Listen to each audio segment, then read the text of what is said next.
Craig Lindwarm, thanks for joining us for a special edition of Inside APLU. We're here today to talk about immigration reform. You've been leading the immigration reform efforts here at APLU. Can you give us an update as to where things stand on this issue with Congress right now? Sure, I'm happy to. So there's a bipartisan Senate Gang of Eight that consists of four senators from each side, and they've been working on a compromise on comprehensive immigration reform.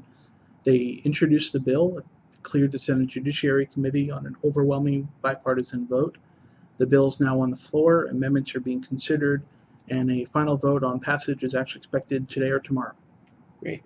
Why is this bill so important to the higher education community? Why is APLU involved in this?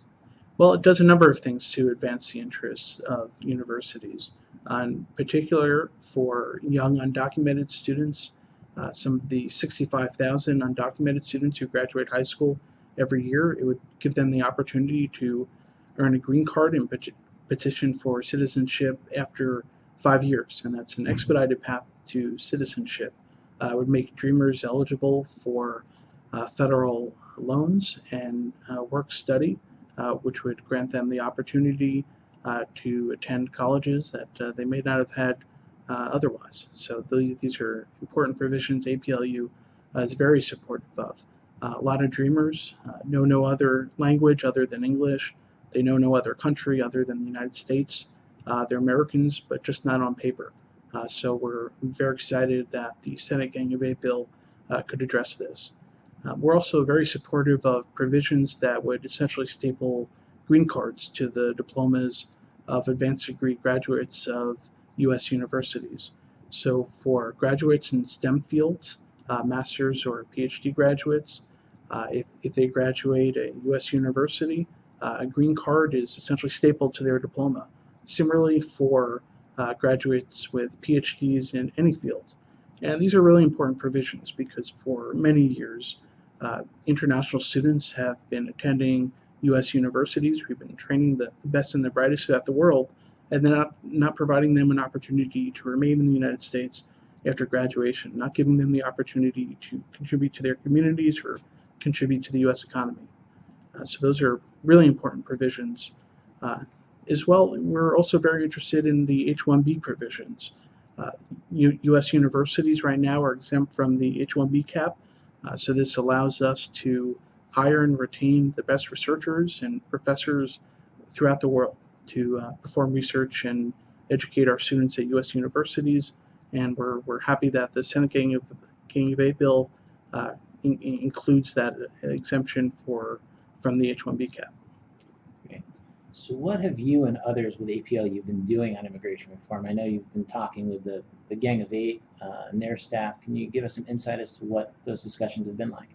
Sure. Well, we've been in very close consultation with the Senate Gang of Eight staff, and they've been responsive to many of the concerns we have, and we're grateful for that working relationship. I'd say in particular they've been interested in how the bill would impact higher education. And we've been able to address some concerns where we had some. So for example, there were some fees in the original draft of the bill that would have negatively impacted universities. There was a $500 fee on the J visa category, which are scholarly exchange visas.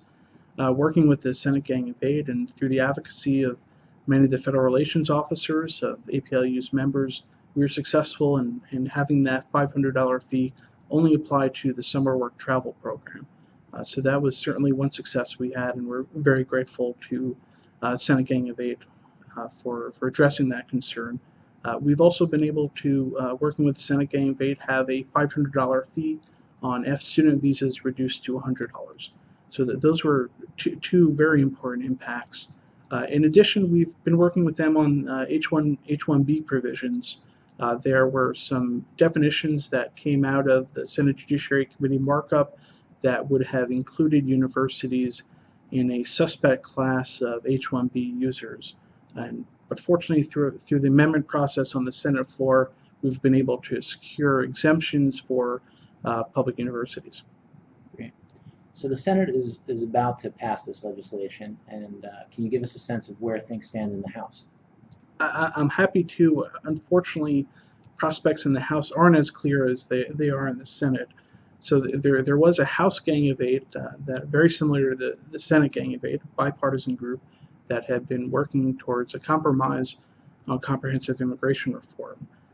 They've been having a little bit more trouble than the Senate Gang of Eight, though. So one member has dropped out, and the House Gang of Seven has not yet released a bill. They've been working at it, and APLU has encouraged them to keep working at it. We're supporting their efforts. Unfortunately, we've not yet seen a bill. There are piecemeal bills that are making its way through the House of Representatives. There's a bill that would establish a temporary visa program for agricultural workers, a mandatory verify bill, and also a high-skilled immigration reform bill.